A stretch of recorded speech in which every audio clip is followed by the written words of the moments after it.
అది కాదండి. ఇప్పుడు నెల్లూరు జైల్లో ఉన్న ఖైదీలు, వాళ్ళు పడుతున్న బాధలు, వాళ్ళు చేస్తున్న నిరసనలు, ఇంతటి సబ్జెక్ట్ మీకెట్లా అంటే ఐ మీన్ మీరు ఆ జైల్లో ఖైదీగా ఏమి ఉండలేదు. లోపల ఖైదీల గురించి మీకెట్లా సమాచారం? ప్రిజనర్స్ కుటుంబాలు కానీ ఓకే. నేను శ్రీకాంత్ కు ములాఖాతుకు వచ్చినప్పుడల్లా ప్రిజనర్స్ యొక్క వైఫులు కానియచ్చు, తల్లులు కానియచ్చు. నాకు మహిళల బాధలు అంటే ఇంట్రెస్ట్ అండి. నేను మహిళల తరపున పోరాడడానికి ఎప్పుడు ఇంట్రెస్ట్ గా ఉంటాను. వాళ్ళు వెళ్ళొచ్చిన తర్వాత ఏడ్చుకుంటూ వస్తుంది. నేను అడుగుతాను వాళ్ళని అడిగినప్పుడల్లా వాళ్ళ బాధ చెప్తున్నారు. మా ఆయన ఇలా బాధలు పడుతున్నారండి, నా కొడుకు ఇలా గొంతు కోస్తున్నాడమ్మా, నా కొడుకు మన చంద్రబాబు నాయుడు గారి ఫోటో దహనం చేశాడమ్మా, దానివల్ల జైలు ఏమన్నా కొడతారేమోనమ్మా అని నాకు వాళ్ళ బాధలు వ్యక్తపరుస్తున్నారండి. ఇక్కడ చూస్తే ములాఖాతులకు వచ్చిన పరిస్థితి మీరు ఒకసారి చూడండి.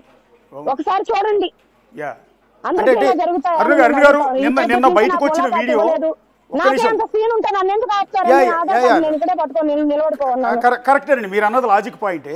నిన్న బయటకు వచ్చిన వీడియోలో చాలా అసభ్యత ఉందని, ఒక పెరోల్ మీద వచ్చిన ఒక జీవిత ఖైదీతో ఒక మహిళ వెళ్ళి ఆలింగనం చేసుకోవటం, హగ్ చేసుకోవటం, అతని చేత మసాజ్ చేయించుకోవడం, లేదా క్రీమ్ రాయించుకోవటం, దీని మీద సోషల్ మీడియాలో మీ మీద చాలా నెగిటివ్ ట్రోలింగ్ జరుగుతుంది.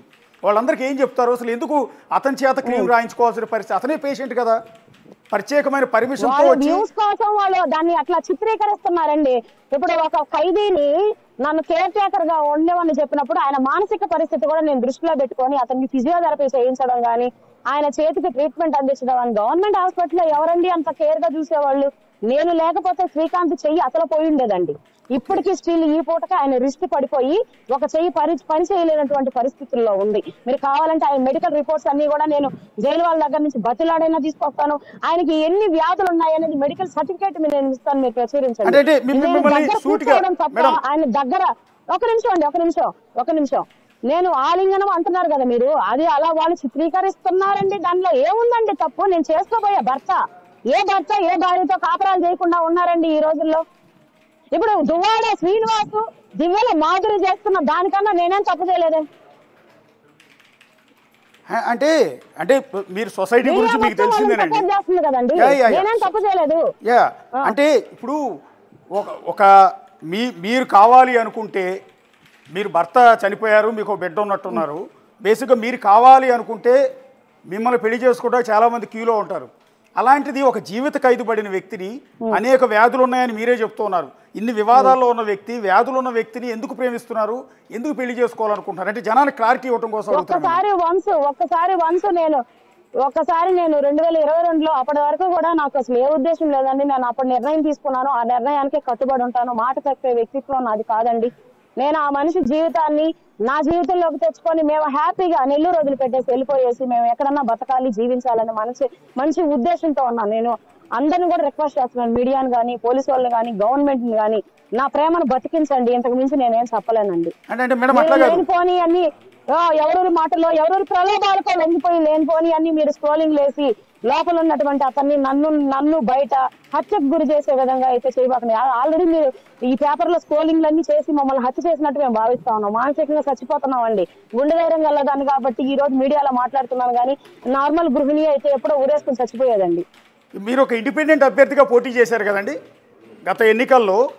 సూళ్లూరుపేట స్వతంత్ర అభ్యర్థిగా డైమండ్ గుర్తుపై నిడుగుంటారున స్వతంత్ర అభ్యర్థిగా మీ ముందుకు వస్తుంది, ఆశీర్వదించండి. బ్యాలెట్ వరుస సంఖ్య 7.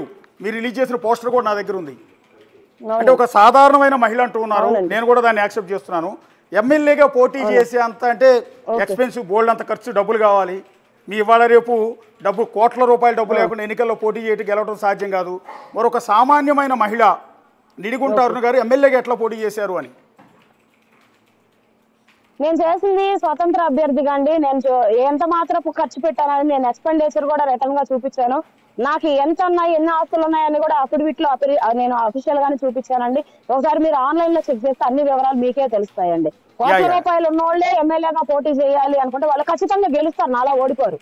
నాకు ఎన్ని ఓట్లు వచ్చాయో కూడా మీరు చూడండి. నిజంగానే నేను అన్ని కోట్ల రూపాయలు ఖర్చు పెట్టింటే కనీసం నా డిపాజిట్ అన్నా నాకు మిగిలి ఉండేది కదండి. ఓకే, అంటే మీ మీద రకరకాల పత్రికల్లో వస్తున్న వార్తలు చూసి అరే ఒక మహిళ మీద ఇంతలా రాస్తున్నారే, ఇంతలా వేధిస్తున్నారే అని మాకు కూడా అనిపించిందండి. లిటరల్గా అది మొహమాటం లేకుండా చెప్తున్నాం పబ్లిక్గా. మా మీడియా వాళ్ళు రాస్తున్న ఆర్టికల్స్ని చూసిన తర్వాత మాకు బాధ అనిపించింది. అందుకని మిమ్మల్ని సూటిగా అడుగుతున్నానండి. మీ మీద వచ్చిన మొట్టమొదటి ఆర్టికల్ ఆంధ్రప్రదేశ్ సెక్రటేరియట్లో జగన్మోహన్ రెడ్డి సీఎంగా ఉన్న సందర్భంలో సెక్రటేరియట్ మొత్తాన్ని శాసించారని, ఐఏఎస్లు ఐపీఎస్లు మొత్తం సెటిల్మెంట్లు చేసేవాళ్ళని, మీరు ఏది చెప్పినా సరే కాకీలు కానీ ఐఏఎస్లు కానీ మీ మాట వినాల్సిందేనని ఇంత పెద్ద ఎత్తున మీ ఫోటోలతో ఒక ఆర్టికల్ రాశారు. ఫోటోలు వేయలేదు కానీ ఆర్టికల్ రాశారు. చెప్పండి.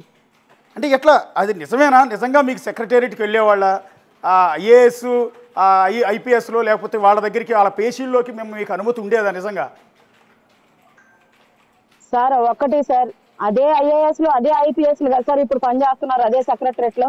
ఒకవేళ నాకు కానీ తెలుసుంటే గత ప్రభుత్వంలోనే ఇప్పుడైనా సరే అదే ఐఏఎస్లు కానీ అదే ఐపీఎస్లు కానీ ఉపయోగించుకొని నేను ఈ జీఓఎంఎస్ నెంబర్ 71 ఎందుకు రద్దు చేయించుకొని జీఓఎంఎస్ నెంబర్ 58 తెచ్చుకోలేను? తెచ్చుకుంటాను కదా, అప్పుడు నాకు పర్మనెంట్ గా శ్రీకాంత్ బయటకు వస్తాడు కదండి. ఆ పని నేను ఎందుకు చేసుకోలేకపోయాను? నాకు నిజంగానే చేతొచ్చుంటే నేను ఎందుకు చేసుకోలేకపోతానండి? శ్రీకాంత్ గారి తండ్రిని తీసుకొని నేను సెక్రటరేట్కి వెళ్ళానండి. నేను చెప్తున్నాను, సెక్రటరేట్ కి నేను 2 సార్లు శ్రీకాంత్ గారి తండ్రిని తీసుకొని వెళ్ళాను. ఎందుకంటే ఆయనకు 74 years అండి. 74 years లో ఆయన ట్రావెలింగ్ బస్సుల్లో కానీ ట్రైన్ లో కానీ చేయలేదని నేను దగ్గరుండి తీసుకెళ్లానండి. తీసుకెళ్లిన తర్వాత మేము వెళ్ళిన తర్వాత ప్రిన్సిపల్ సెక్రటరీ గారు పేషీలో లేరండి. మేము తీసుకోపోయినటువంటి అర్జీని ఆ సెక్షన్ లో ఇచ్చి మేము రిసీవింగ్ ఫామ్ తీసుకొని మాత్రమే వచ్చేసామండి. వచ్చేసిన తర్వాత ఆ అర్జీలో మేము కోట్ చేసిన విషయం ఏంటంటే అండి, జీఓఎంఎస్ నంబర్ 4 లో రూల్ నెంబర్ 23 ప్రకారం నా కొడుకు ఎలిజిబిలిటీ లేదని మీరు మెమో ఇచ్చారండి, రిజెక్షన్ చేసి పెరోలు. కానీ నా కొడుకు ఎస్కేప్ తర్వాత వాలంటీర్ సరెండర్ అయ్యారండి.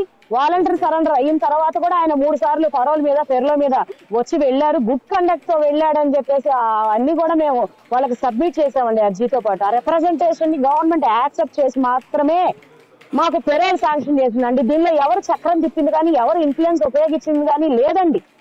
రకరకాల కథనాలు చెప్తున్నాను కదండి. ఛానల్స్ వాళ్ళ వ్యూస్ కోసం వాళ్ళ మెహర్బానీ కోసం వేసుకుంటున్నారు తప్ప ఇంకోటి ఏంటంటే నాకు ఫ్రీ పబ్లిసిటీ. నేను ఎవరికి అంతకుముందు ఫేస్బుక్ లో 1000 మందికో లేకపోతే ఇన్స్టాగ్రామ్ లో నేనేదో రీల్స్ చేస్తాను తమాషాకి నా మానసిక ఉల్లాసానికి, అలా 1000 మందికి 2000 మందికి తెలుసుంటాయేమో కానీ అండి ఇప్పుడు ఎంటైర్ స్టేట్ మొత్తం తెలియపరిచారు. ఆంధ్రజ్యోతి వాళ్ళకి నేను రుణపడి ఉన్నానండి. అందరూ కూడా సానుభూతి పరులు ఎవరు కూడా నాకు ఫోన్ కూడా చేయలేదండి. మీకు లైవ్ లో జనాలందరూ ఇంతమంది చూస్తున్నారు. ఇప్పుడు లైవ్ లో ఉన్నాం మనం. లైవ్ లో ఒక వాస్తవం చెప్తున్నాను. ఒక పత్రికలో మీ గురించి ఇంత పెద్ద ఆర్టికల్ వచ్చిన తర్వాత ఎవరి మహిళ అని మేము కూడా ఎంక్వైరీ చేసాం. నిజంగా అంత సినిమా ఉంటుందా? అటు వైసీపీ హయాంలో ఇంత టీడీపీ హయాంలో ఈ విధంగా చక్రం తిప్పే పరిస్థితి ఉంటుందని మేము కూడా ఆరాధీశాం. ఎంటైర్ సెక్రటేరియట్లో 2019 నుంచి 2024 వరకు మళ్ళీ కూటమి ప్రభుత్వం వచ్చిన తర్వాత ఇప్పుడు పనిచేస్తున్న రిపోర్టర్లందరితో మాట్లాడాం మేము. నిజంగా ఆ మహిళ వచ్చి ఇంత పేషీలన్నీ తిరిగి హడావుడి చేసి లాబింగ్ చేసేదని అడిగినప్పుడు వాళ్ళందరూ అసలు మీరు ఎవరో తెలియదని చెప్పారు. అసలు మిమ్మల్ని ఎప్పుడు చూడలేదని చెప్పారు వాళ్ళెవరు పబ్లిక్ గా చెప్తున్నారండి. నన్ను ఈ రోజు పాపులర్ చేశారు. మీరు ఎవరో తెలియదని చెప్తున్నారు వాళ్ళు. నాకు ఆశ్చర్యం అనిపించింది. మీలా ఎంక్వైరీ చేయలేదండి. మీలా ఎంక్వైరీ చేయకుండా ఒక మహిళ దొరికేసింది.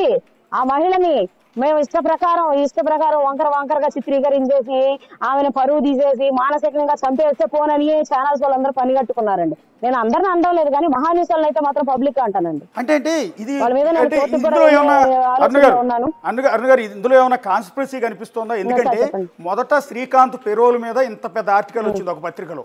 ఆ పత్రిక పేరు నేను చెప్పకూడదు. ఇంత పెద్ద ఆర్టికల్ వచ్చింది. ఒక ఇల్లీగల్ గా పెరోల్ మీద బయటకు వస్తున్నాడు శ్రీకాంత్, అతను పెరోల్ రద్దు చేయాలన్నట్టుగా ఇంత పెద్ద ఆర్టికల్ శ్రీకాంత్ మీద వచ్చింది.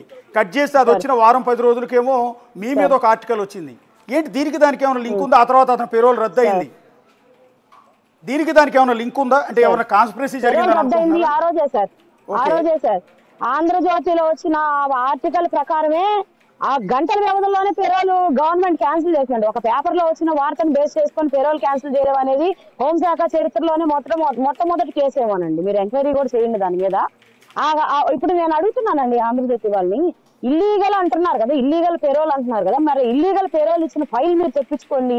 దానిలో ఇల్లీగల్ ఆర్డర్ ఇచ్చినటువంటి ఆఫీసర్లు అడగండి, వాళ్ళ పేర్లు వేయండి, అది ఇల్లీగల్ అని నిరూపించండి ఫస్ట్. అవునండి, నేను అంటుంది ఏంటంటే మొదట శ్రీకాంత్